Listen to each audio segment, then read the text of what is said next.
It really does feel like everybody makes beats nowadays, and everybody has a YouTube channel full of beats. So it's no wonder that there's an ongoing conversation, a constant conversation in the music producer community about saturation. Is the music producer community saturated? Is beat selling saturated? Is online beat selling saturated? Are tight beats saturated? Well, let me tell you this. I found this thread on Reddit. This is from 5 years ago. Is the beat making market saturated is the title. Hi, I've been making hip hop and trap beats for a couple of years now, and lately I've been thinking of taking it to the next level. I want to start selling my beats, but I also have to invest a lot of time into school. So I'd like to know if fully focusing on music will be worth it. A lot of people say that the beat selling market is saturated right now, and that is very hard to make a living out of it. It is hard to make a living out of something like music. Music and the entertainment business in general is one of the most desirable fields to work in, and it's incredibly competitive. It's difficult to thrive in that field. So I'm not going to lie to anybody and say, oh, this is the easiest thing in the world. All you have to do is watch my YouTube videos. You'll get rich within 50 days at selling beats. I don't know what lies producers try to tell people. Usually they're selling some overpriced course or whatever it is. It's not easy, but it's damn sure not impossible. And I'll tell you this much, and hopefully this helps, because I know a lot of producers are feeling this way, where they're looking at the landscape and they're hearing people.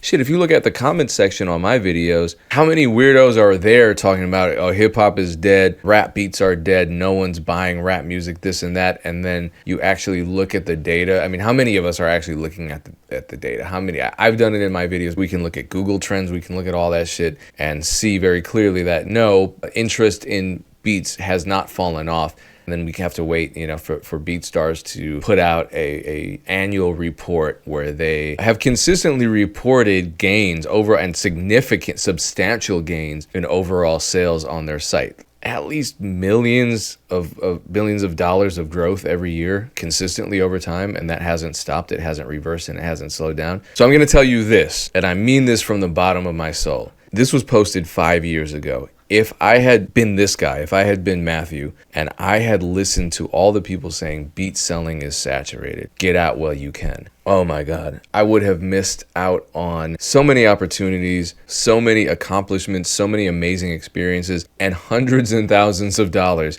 5 years ago, 2019, that's really when my beat selling career took off. I didn't have hit songs back then.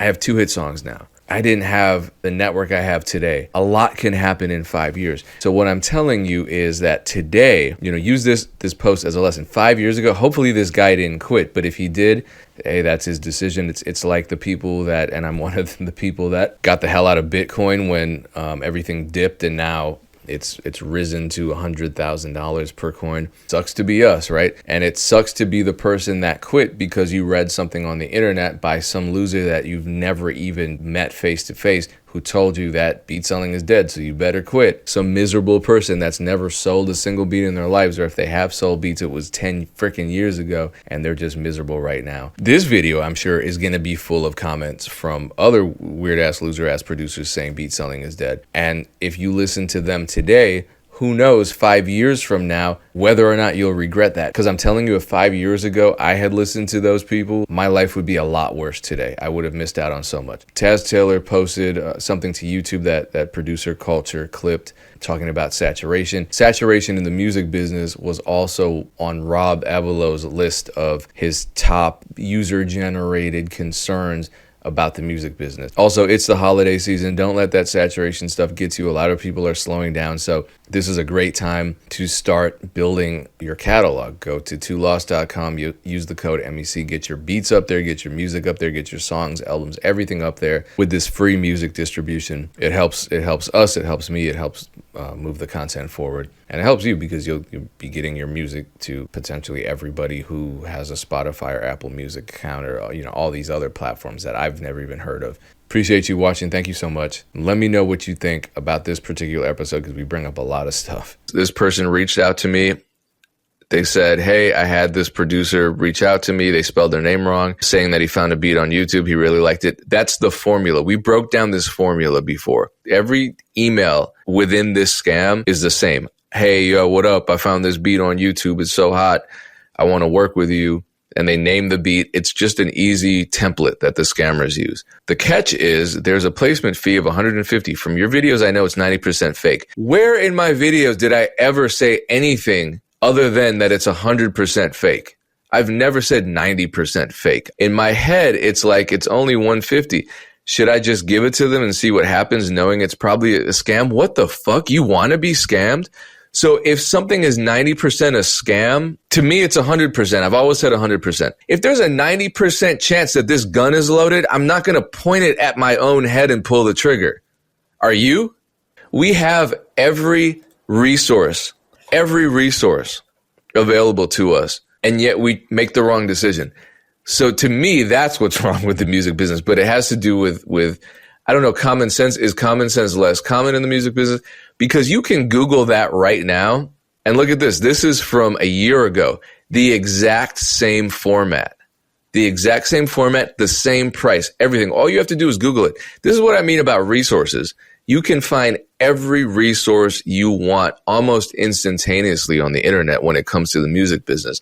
And this is something, and thank God, you know, this guy that posted in Reddit saying, hey, someone is I mean, it's damn near the same language as the DM I got, but that DM was from last week and this is from a year ago. $150 to get on the Playboi Carti album, and everyone's saying it's a scam. It's a scam. It's a scam. It's a scam. It's a scam. Of course, if they're asking for money, it's a scam. And the OP says, okay, cool, I believe you, because they use their resources. What's stopping the rest of us? I feel like you can't even call it common sense because it's willful ignorance. Yeah. It's like, and this is just a conjecture for me. I'm not saying definitively. I feel like even them DMing you to ask that is almost them trying to position themselves as somebody with traction to make them more enticing to you. And the reason I say that is them asking you that is just putting them in closer proximity with you. Because then it's like, if you say no, but hey, bro, since I feel bad, let's work. Even though you essentially give him that, you're like, you could collaborate with me for less than $150 because they can get a beat from you, and now they have a DJ. And that's a guarantee. I'm not saying, let's play. I'm saying, send me that 150. We'll make a beat right now. Literally. And using my proven resources, I will sell it on my end. Yeah.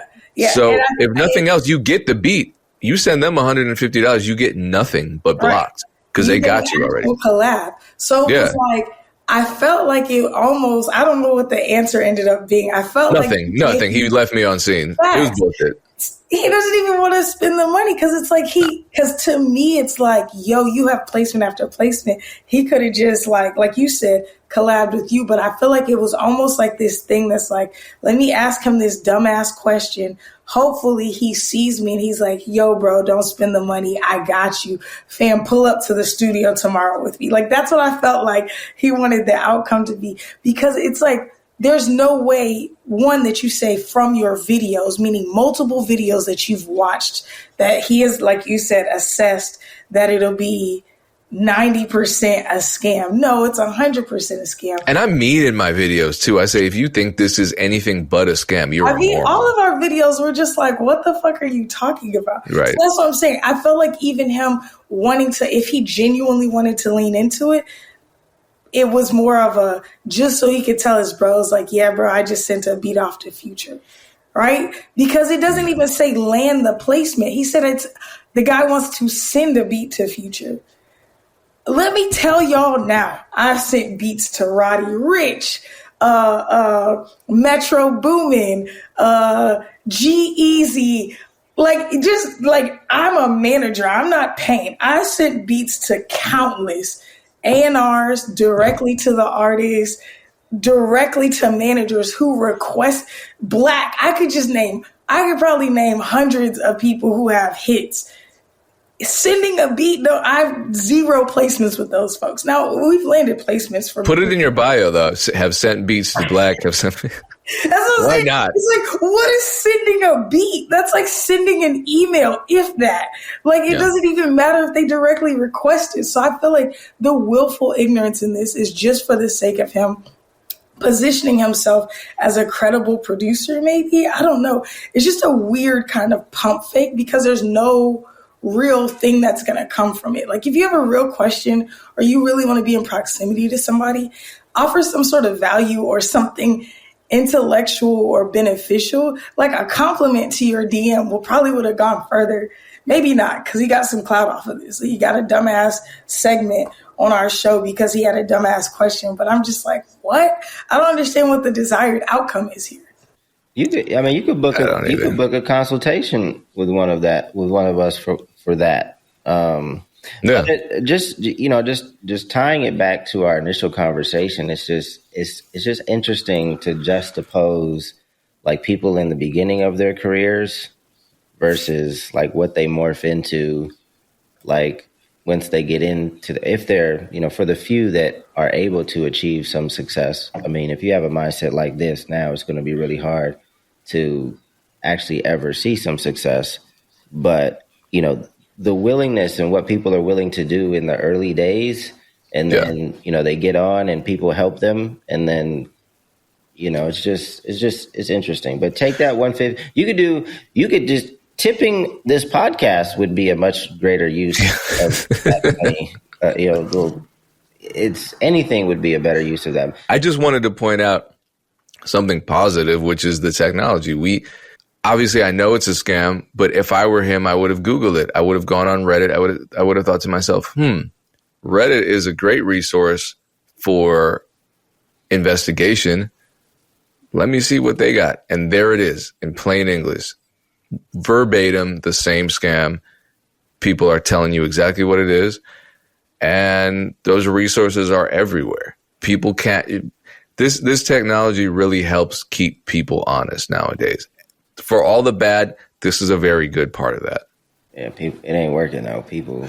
It keep people honest, but it's like, again, going back to original scams, it's like, if you have a brain, that's where the common sense comes in.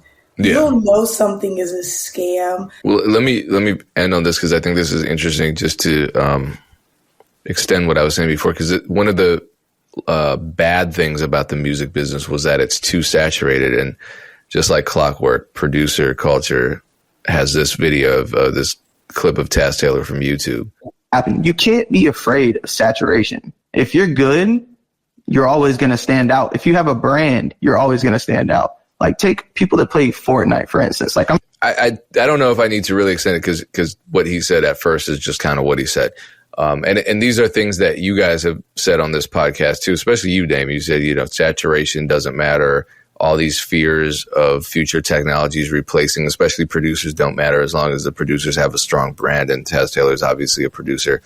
Beyond that, he's a label owner, et cetera. But I think what's incredibly interesting is when you have someone giving you these truisms, this wisdom and this motivation, you inevitably have the pushback.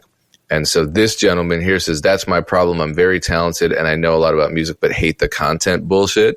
And as you can see, you see that, right? Yeah. No post. They have nothing. This guy says it's hard to be different when everyone is doing the same thing. That blows my mind because it sounds like what he's saying is the opposite of what he's right. If everyone's doing the same thing, it should be easy to just do something other than what they're doing. Right.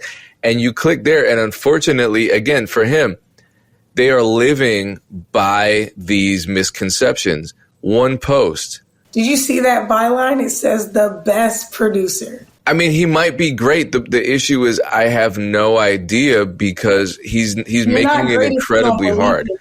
You're not great at he clearly doesn't believe it. Because if you believed it, you'd be out here doing what you do, Payne. Like, that's what I'm telling you. I had somebody have this conversation with me earlier, like last week. I was in Austin. This guy was like, man, I'm trying to get into private label clothing. This dude works at Meta, like genius. I'm trying to get into private label stuff, but everybody has a clothing brand. And I was like, everybody ain't you.